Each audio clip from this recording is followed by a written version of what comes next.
বহুদিন আগের কথা, বাইতুল মুকাদ্দাসে এক জনপদে একজন দরিদ্র দরবেশ বাস করতেন। তার অবস্থা এতটাই করুণ ছিল যে অপুষ্টিতে তার গাল দুটো বসেছিল। তার জীর্ণশীর্ণ শরীরের প্রতি বাইরে থেকে গোনা যেত। তার পরনে জীর্ণ পোশাকে এত বেশি তালি ছিল যে আসল কাপড়টি চেনাই যেত না। কিন্তু এই চরম দরিদ্রতায় এত কিছুর পরেও তিনি ছিল অনেক ধৈর্য, সৃজনশীলতা, মূর্তপতি। তিনি সারাক্ষণ এক মনে সৃষ্টিকর্তাকে ডাকতেন। তার ঠোঁটে লেগে থাকতো সৃষ্টিকর্তারই নাম। সে মহান রব্বুল আলামিনের কাছে একটাই আরজি আছে, তুমি যদি আমাকে দুর্বল ও অক্ষম হিসাবে তৈরি করেই থাকো, তবে বিনা পরিশ্রমে আমার রিজিকের ব্যবস্থা করে দাও। সকাল হোক বা সন্ধ্যা, তার মুখে ছিল একই আকুতি। যেমন মহান আল্লাহ তাআলা তাকে অদৃশ্য কোনো শক্তি দান করে, যাকে কখনো কারো সামনে হাত পাততে না হয়। এলাকার কিছু দয়ালু মানুষ তার অবস্থা দেখে মায়া লাগতো। তারা মাঝে মাঝে তাকে খাবার দিয়ে যেত, যা দিয়ে কোনো মতে তার পেটের আগুন নিভত। কিন্তু অনেকেই ছিল তাকে নিয়ে ঠাট্টা মশকরা করত।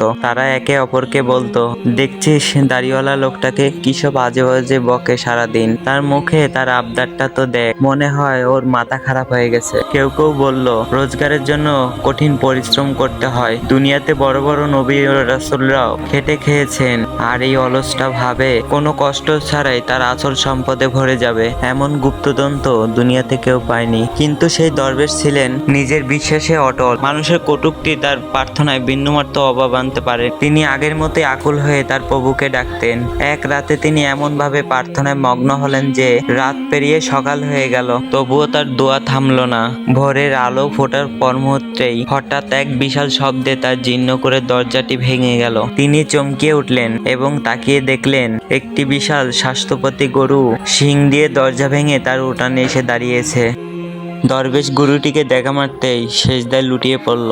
তার চোখ দিয়ে ঝরছিল কৃতজ্ঞতার অশ্রু। তিনি বিড়বিড় করে বলতে লাগলেন, হে আল্লাহ, হে দয়াময় প্রভু, অবশেষে তুমি আমার প্রার্থনা শুনেছ। রিজিক হিসেবে আমার জন্য এই মাংসপতি গরুটি দিয়েছ, তোমার শুকরিয়া। তার গরুটির দিকে মুখ ভরে তাকিয়ে রয়ে আর মনে মনে তার ভবিষ্যতের পরিকল্পনা আঁটতে লাগলেন। কি সুন্দর গরু, এর চামড়া দিয়ে আমি গালিচা বানাবো, শিং দিয়ে তৈরি করব সুরমা, আর অর্ধেক মাংস গরিবদের মধ্যে বিলিয়ে দেব, আর বাকিটা শুকিয়ে রেখে দেব যাতে অনেকদিন আমার চলে যায়। এইসব ভাবতে ভাবতে তিনি আর দেরি করলেন না। একটি ধারালো ছুরি হাতে নিয়ে গরুটি নিয়ে চলে গেল। নিয়ে গিয়ে গরুটিকে জবাই করে ফেললেন। তারপর সেটিকে একটি খেলাগাড়িতে তুলে কসাইয়ের দোকানের দিকে রওনা করলেন, যাতে মাংসগুলো ঠিক মতো টুকরো টুকরো করে কাটতে পারে। কসাই যখন তার যন্ত্রপাতি তৈরি করছিল, ঠিক তখনই এক ব্যক্তি মাথায় হাত চাপড়াতে চাপড়াতে চিৎকার করতে করতে আসলো। সে সোজা দরবেশের জামার কলার চেপে ধরে বলতে লাগলো, ওরে জালিম, তুই আমার গরুটাকে কেন মারলি? জানিস কত যত্ন করে ওকে আমি পালন করেছিলাম। নিজের আরামের চেয়ে ওর খেয়াল আমি বেশি রাখতাম, সেরা ঘাস খাওয়াতাম, আর তুই এক মুহূর্তে আমার পরিশ্রম মাটিতে মিশিয়ে দিলি। বল, তোকে এই অধিকার কে দিয়েছে? লোকটির চিৎকারে সেখানে অনেক মানুষ জমে গেল। দরবেশ শান্ত গলায় বললেন, ভাই, তোমার কোথাও ভুল হচ্ছে। এই গরু তোমার নয়, এটা স্বয়ং মহান রব্বুল আলামিন আমার জন্য পাঠিয়েছেন। আমার বহু বছরের প্রার্থনা ফল এটি। তিনি জনতার দিকে তাকিয়ে বললেন, হে লোক সকল, তোমরা তো সবাই আমার দিনরাতের প্রার্থনার সাক্ষী। তোমরা বলো না, আমি কি মহান রব্বুল আলামিনের কাছে বিনা পরিশ্রমের জন্য আল্লাহ তাআলার কাছে রিজিকের জন্য দোয়া করতাম না? আজ আমার সেই দোয়া কবুল হয়েছে।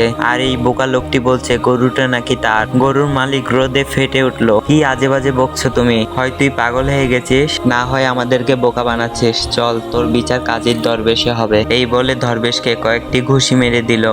এরপর তাকে টানতে টানতে কাজীর দরবেশের দিকে শহরের অলিগলি দিয়ে নিয়ে যেতে লাগলো। যেতে যেতে সে চিৎকার করে বলছে, সবাই এই দাড়িওয়ালার ভণ্ডামি দেখো, আমার মাল আমাকে বলছে চুরি করে, বলছে সে মহান রব্বুল আলামিনের কাছে নাকি দোয়া করে পেয়েছে। যদি দোয়াই সব হতো, তাহলে দুনিয়ার সব ফকিরেই আজ ধনী হয়ে যেত। কিন্তু ভিক্ষা ছাড়া তো তাদের কিছুই জোটে না। জনতারা যারা খুশি হয়ে যেটুক দেয় সেটুকুই তাদের কপালে রিজিকে জোটে। জনতারা তার কথায় সায় দিল।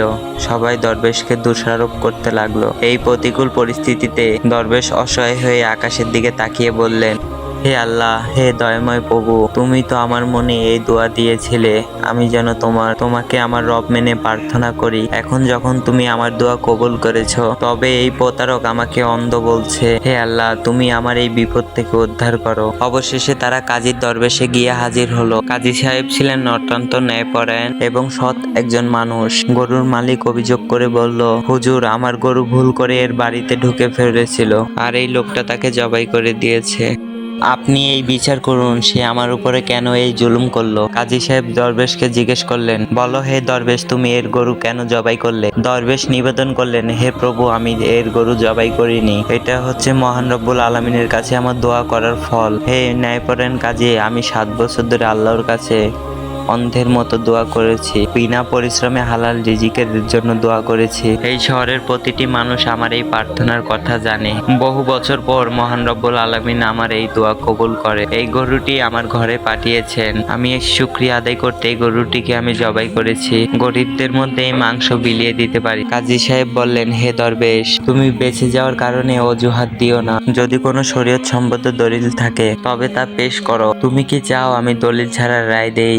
গরুটিকে তোমাকে কেউ দান করেছে নাকি তুমি গরুটিকে কিনেছো? না হুজুর, কেউ আমাকে এই গরুটিকে দান করেনি এবং কি আমি এই গরুটিকে কিনিও নি। তারপর কাজী বললেন, হে দরবেশ, তুমি এই গরুটিকে তার প্রাপ্য দাম দিয়ে দাও। কাজীর কথা শুনে দরবেশ হতাশে পড়লেন এবং কান্নায় ভেঙে পড়ে গিয়ে বললেন, হে আমার মনের খবর রাখা মালিক, হে দয়াময় আল্লাহ, হে দয়াময় প্রভু, আমাকে এই বিপদ থেকে রক্ষা করে। তুমি এই সৎ কাজীর মনে আমার সত্যটা প্রকাশ করে দাও। দরবেশের এই আকুল কান্না দেখে কাজীর মনে দয়া হলো। তিনি গরুর মালিক ও জনতাকে বললেন, আমি এই দরবেশকে আজকের দিনের মতো সময় দিচ্ছি।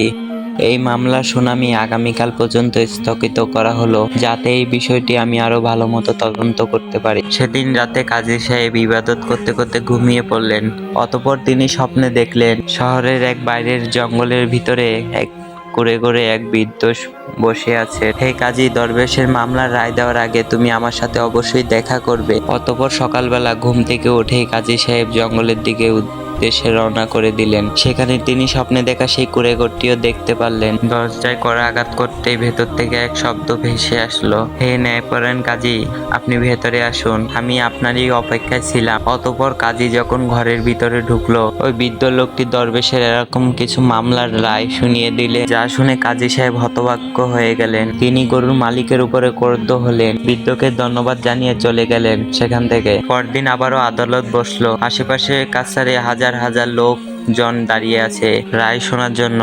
তখন গরুর মালিক চিৎকার করে বলল, কাজী সাহেব, এই দরবেশ বড়ই জালিম, তাকে কঠিন শাস্তি দিন। কাজী সাহেব তখন গরুর মালিককে বললেন, চুপ করো তুমি, এখনই তোমার অভিযোগ ফিরিয়ে নাও। এটা কেমন বিচার? ওই দরবেশ আমার গরুটিকে মেরে ফেললো আর আপনি বলছেন মাফ করে দিতে? কখনোই না। যখন মহান রব্বুল আলামিন তোমার এত বড় পাপ গোপন রেখেছেন, তখন তুমিও ধৈর্য ধরো। কিন্তু সেই লোকটি তার দাবিতে অটল রইল। তখন কাজী সাহেব তার কঠিন এক রায় ঘোষণা করলো। কাজী সাহেব বললেন, আমি আদেশ দিচ্ছি তোমার শত সয় সম্পত্তি দরবেশের হাতে তুলে দিবেন। যদি এর পরেও তুমি আপত্তি করো, তবে তোমার জন্য আরো কঠিন শাস্তি অপেক্ষা করছে।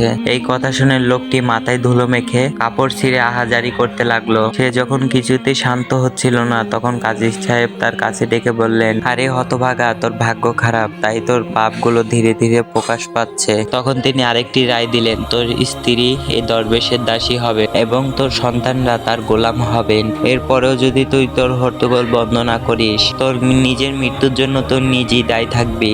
কাজীর এই রায় শুনে মাটিতে গড়াগড়ি দিয়ে কাটতে লাগলো। উপস্থিতি থাকা সে জনতা কাজীর এই বিচারে গিয়ে সবাই বলতে লাগলো এমন অন্যায় না করতে। তখন কাজী সাহেব সবাইকে উদ্দেশ্য করে বললেন, হে লোক সকল, এখন সময় এসে গেছে এর গোপন সমস্ত কথাগুলো প্রকাশ করা হোক। সবাই আমার সাথে জঙ্গলের নদীর ধারে চলো। সবাই কাজীর সাথে গিয়ে নদীর তীরে অবস্থান করলো। সেখানে পৌঁছে তিনি এক বড় বিশাল গাছের কাছে গিয়ে পৌঁছে করলেন এবং এই চাঞ্চল্যকর সত্য উপার্জন করলেন।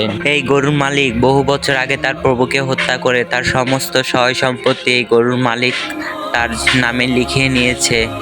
এবং তার স্ত্রীকে রাজপ্রাসাদের উপরে স্থান করে দিয়েছেন। তাই মহান রব্বুল আলামিন আমাকে বলেছেন এই গরুর মালিককে যেমন উচিততম শিক্ষা দেই, আর এই গরুর মালিকের যত সহায় সম্পত্তি অস্থাবর আছে সব কিছু এই ফকিরের নামে দান করব। এই দরবেশ আজ তখন থেকে রাজার মতো হালে বয়স হতে লাগলো। আর সমস্ত মানুষ এই রায় শুনে গরুর মালিকের উপর রেগে গেল, আর দরবেশের উপরে সবাই দোয়া করতে লাগলো।